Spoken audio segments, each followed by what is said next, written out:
Think back to your first memory about the game of football. What ultimately made you want to be involved in the game? Well, I played the game ever since I was probably 7, 8 years old. I can still remember it was the Southern York County's Boys Club. Played for them, and I still remember driving over there with my dad and going to practice. And as a little kid, remember one practice I ended up getting tackled and went down and broke my arm. My hand was down here, my wrist was up there, and I looked at it and I said, "Holy heck!"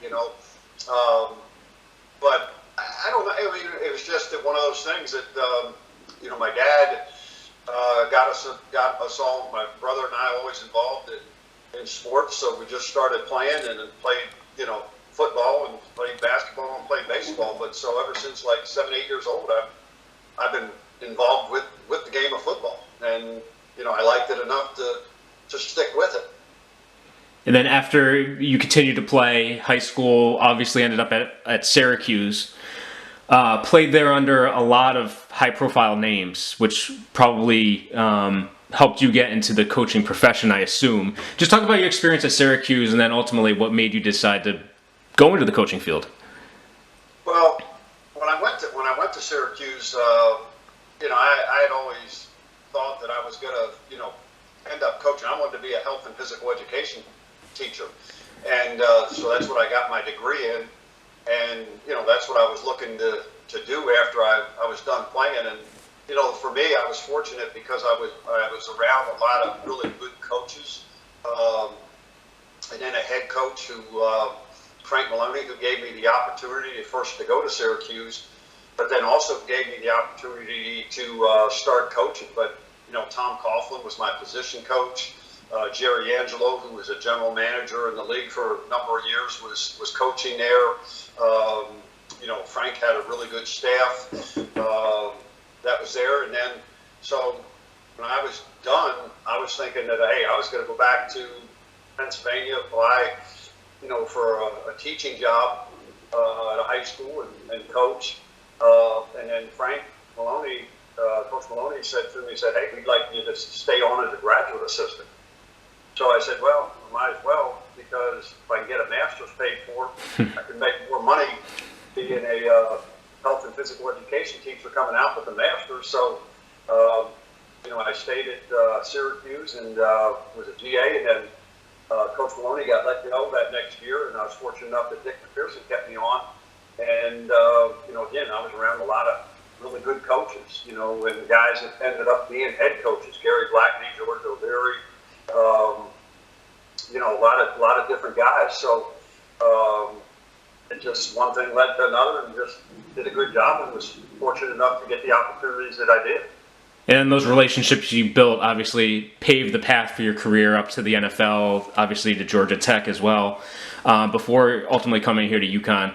Just the different experiences you've had with the different coaches, anything you point to in particular, role model in terms of developing your philosophy, or is it just encompassing everything you learned from all the coaches along the way?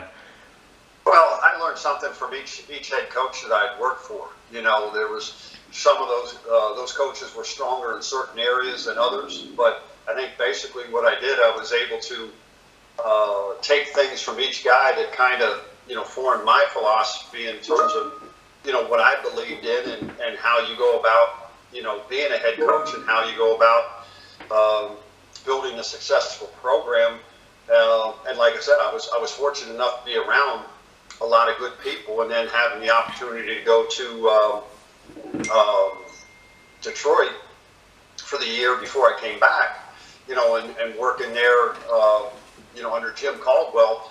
Again, that was another chance for me to kind of, look at, the things that I've done, and then there's some things that I've changed, by having that experience as well. So, I always think you're going to learn from different people, and then what you do is you take those things that you learn, and those things that fit who you are and who you want to be and how you want to run a program, then you incorporate those into your system.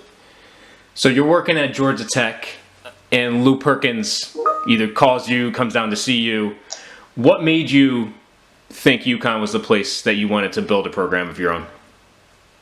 Well, what interested me about UConn the first time around was the fact that, here you were going to take a program and from a 1AA to independent to the Big East.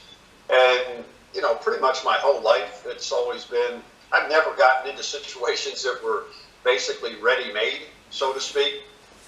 Everything has always been a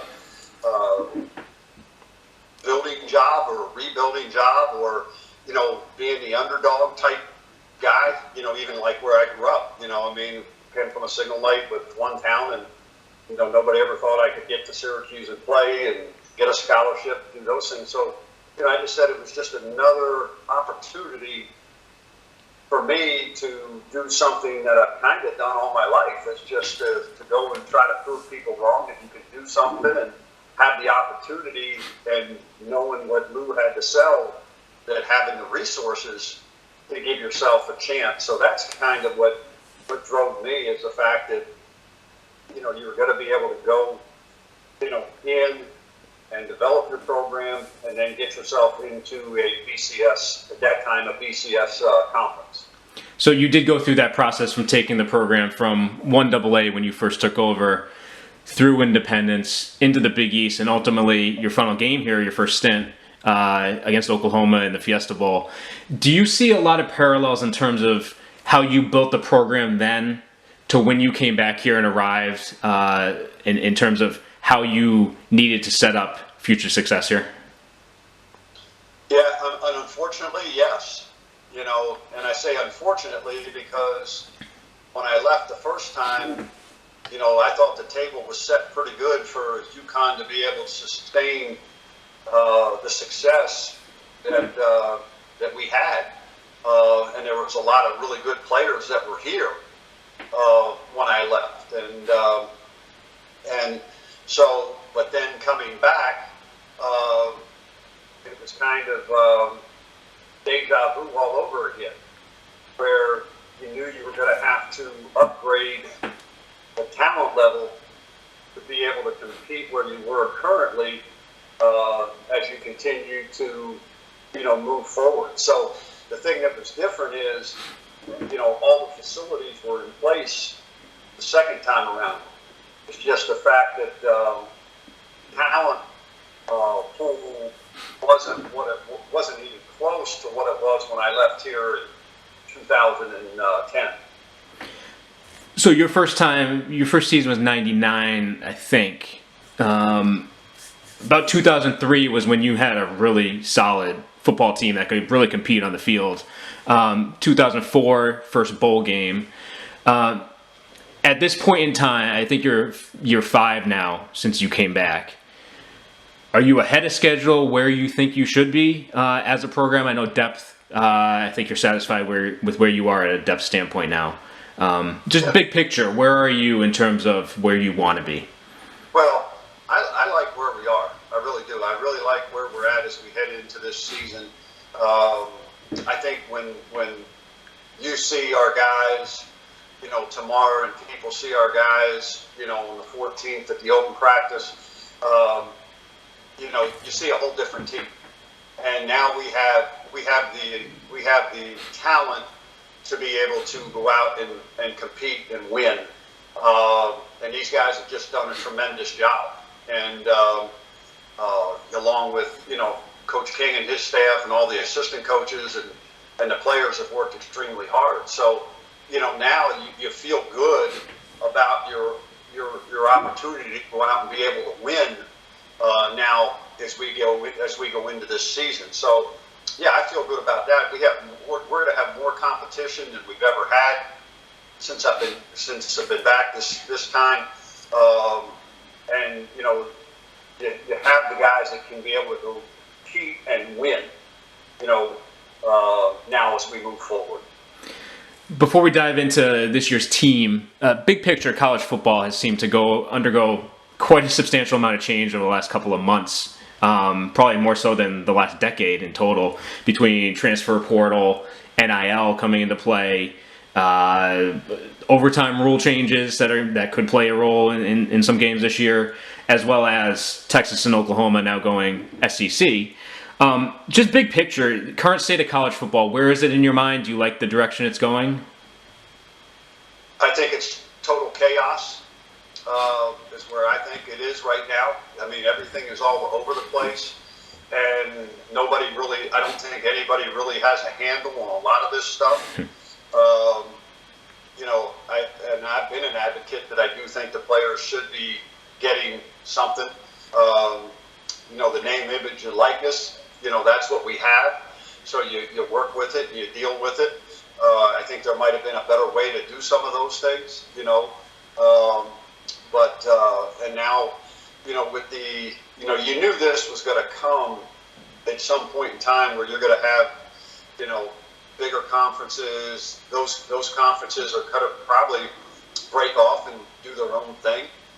It's just a matter of when it was going to happen. So now the process has started. Now you're going to, in my opinion, you're going to have the Big Ten and the Pac-12 being aggressive, and I don't think the Big 12 will be anything anymore.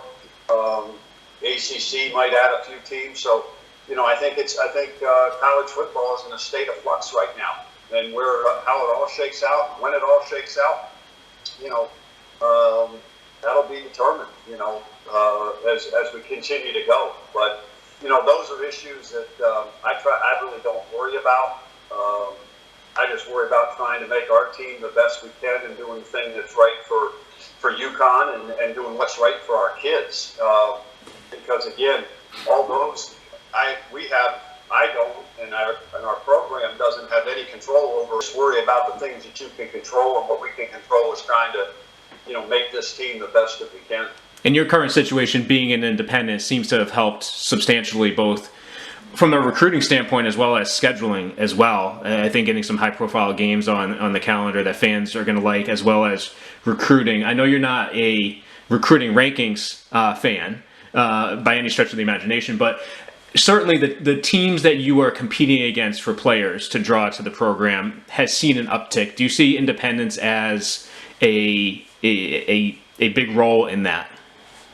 Well, I think, the decision that the university made to go to the Big East and then make football independent, I think they've tried to take advantage of the situation the best they could, and yes, it does help us. It does help us with, from a scheduling standpoint, we can play more Power 5 schools than what we would have if we were in the old conference that we were in.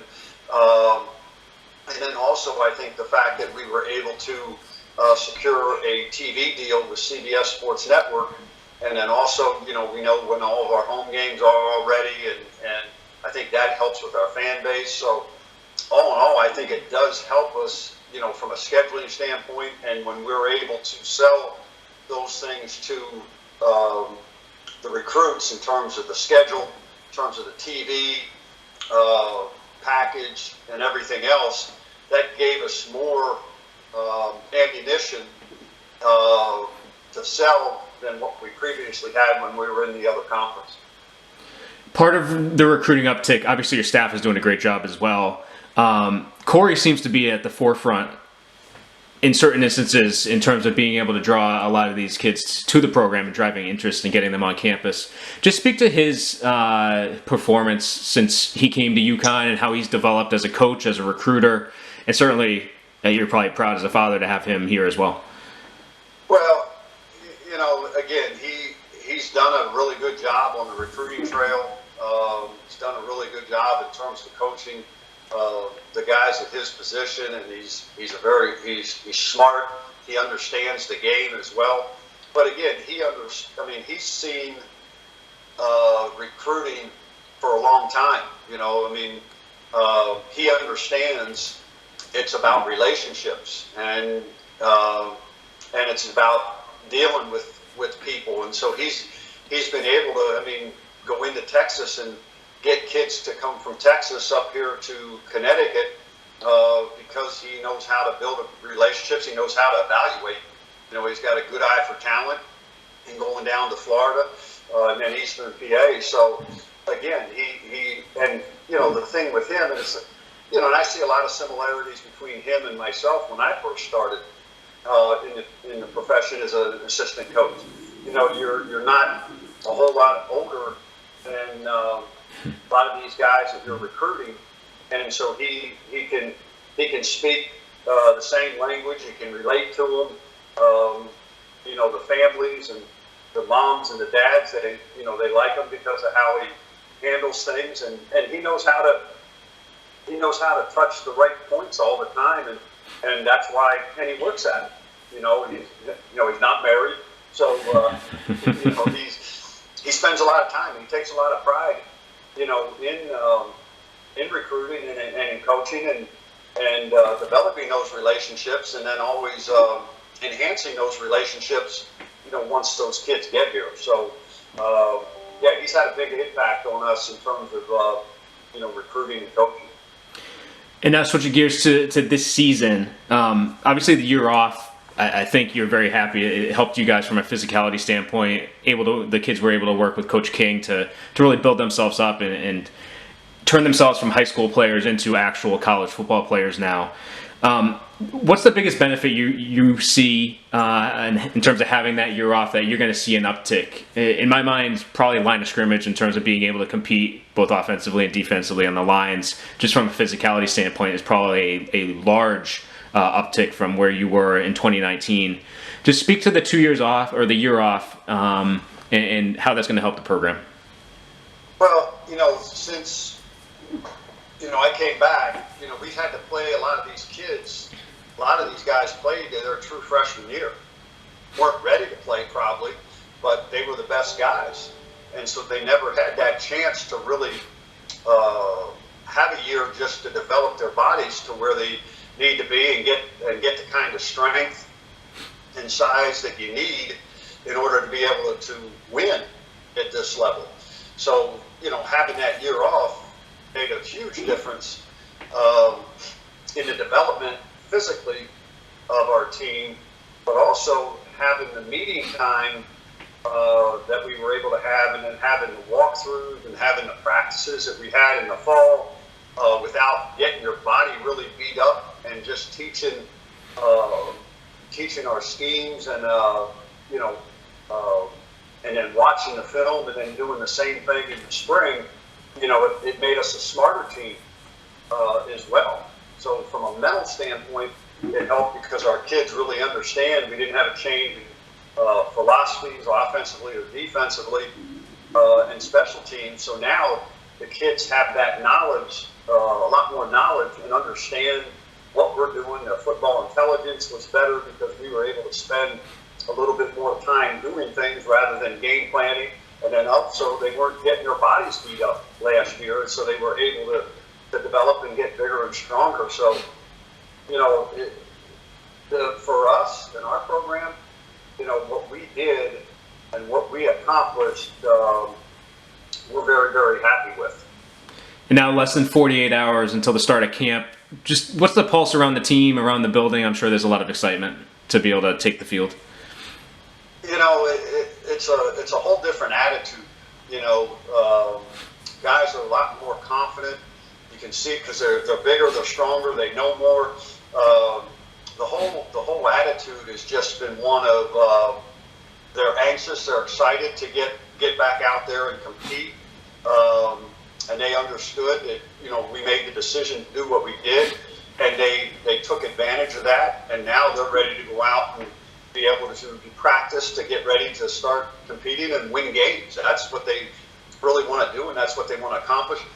This is, without question, the closest, tightest team that I've had since I've been back here. And, like I said, the competition reminds me of when I was here before, and starting to get that depth that you have. So now when you go out to practice, guys have to compete all the time because there's not a big difference between the first guy and the second guy and those things. So it's really been fun. It's really been enjoyable to be around these guys and watch them work and watch them accomplish the things they have accomplished. So, we're all, a little bit giddy I'm excited to get out there and practice. And like I said, it's been a long time coming, but it's what we needed to do to get us to this point.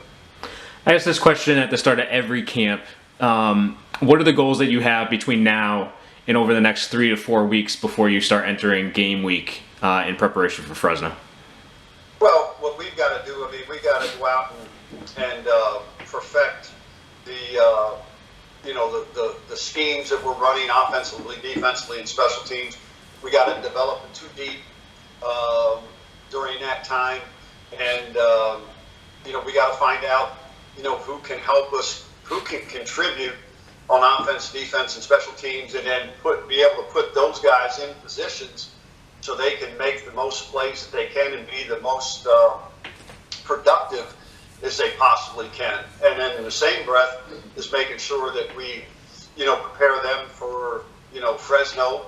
But again, I think we're going to have a lot of tough decisions to make in terms of who the starters are and how many guys, get on that plane to go to Fresno. One of the positions of competition is certainly going to be quarterback. I know it's going to be an open competition probably throughout all the camp. But who's taking the first snap at practice on Friday?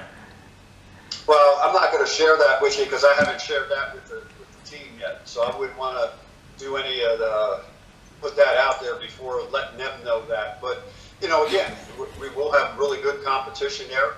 We do have guys that have played the position before. They've worked extremely hard in, this time frame. Jack and Steven probably have the advantage. Micah hasn't, has been hurt, hasn't been able to stay healthy.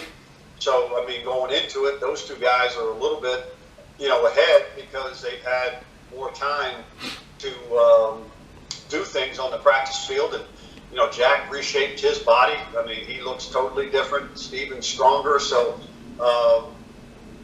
again, we'll see how it all works out. And, we've got a plan in mind of how we're going to start practice on Friday, and then how we're going to continue. And basically, we're going to go 5 days, and then we'll take a day off. We'll have the film review that we got to have, and so we'll be able to get 5 days, and that'll pretty much cover most of our installation in terms of what we're doing in offense, defense, and special teams. And then we'll evaluate after that. We'll go into the second week and get ready to scrimmage and have the open practice on the 14th. What's the most important thing you're going to be looking for in terms of identifying who the guy is this year? Well, again, I think the biggest thing is how do they lead and how productive are they, and are they able to make the decisions the quick decisions and be able to move the team.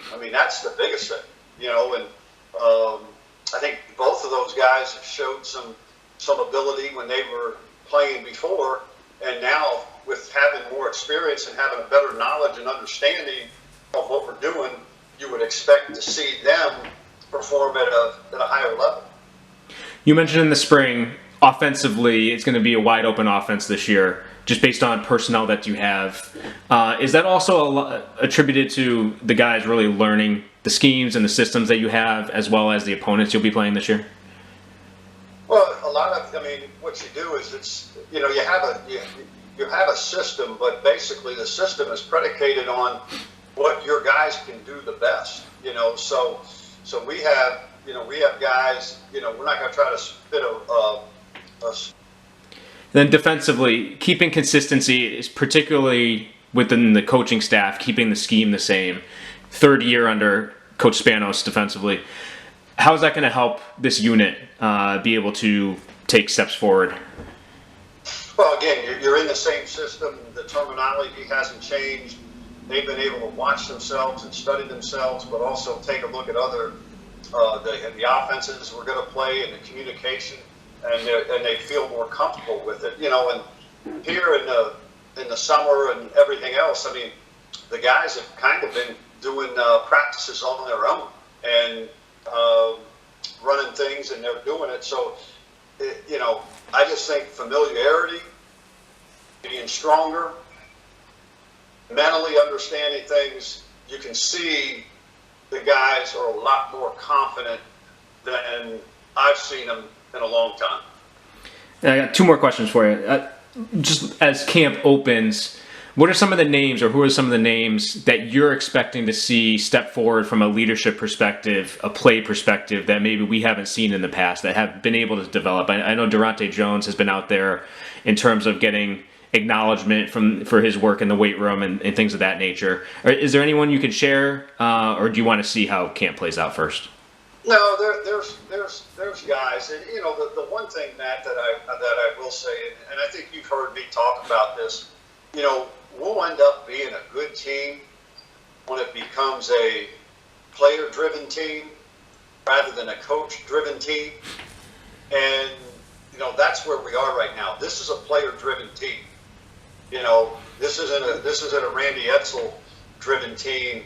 This is a player-driven team. The leadership of Ryan Vandermark, Travis Jones, and Brian Keating, and a guy that has really helped our team coming in here, Robert Burns. Coming from Miami, he's made a big impact in a short period of time here, and and those guys, and I won't share the names with you, but those captains, they have a group of guys, at the positions, and the level of not only holding themselves accountable, but holding each other accountable has gone up tremendously. I mean, we still have things we got to work on, but that's the thing that I'm most pleased about, is the fact that these guys have taken ownership of this team. That hadn't happened here in the previous 4 years. 3.5 years, 3.75 years, basically. And so, these guys have really taken that, since January, and really taken the bull by the horn with this, and it's become a player-driven team and a player, run team from the standpoint where, we don't have to do much. And then finally, I sense a lot of confidence. You've said the word confident yourself a few times already. Just expectations, big picture for the season. Not asking you to make any predictions or anything like that, but does this team have the opportunity, should they stay healthy, should they continue to progress like you think they are able to? Is there an opportunity that this team is making plans around holiday season to have a potential extra game at the end of the year? Yeah, I really believe this. I think this team can do the things that they want to accomplish, the goals that they have set out for themselves. They can accomplish those, and they've put the work and effort in, and now it's about going out there one day at a time and working to get better and doing the things necessary. But the goals that they've set up for themselves, okay, not us as coaches, but the goals that the players set up for themselves, they can accomplish those goals. You're listening to UConn Sports Nation, the home for coverage of the UConn football program. From the first whistle of training camp to the final snap of the regular season and beyond. UConn SN, and this is UConnCountry.com, where UConn football comes first.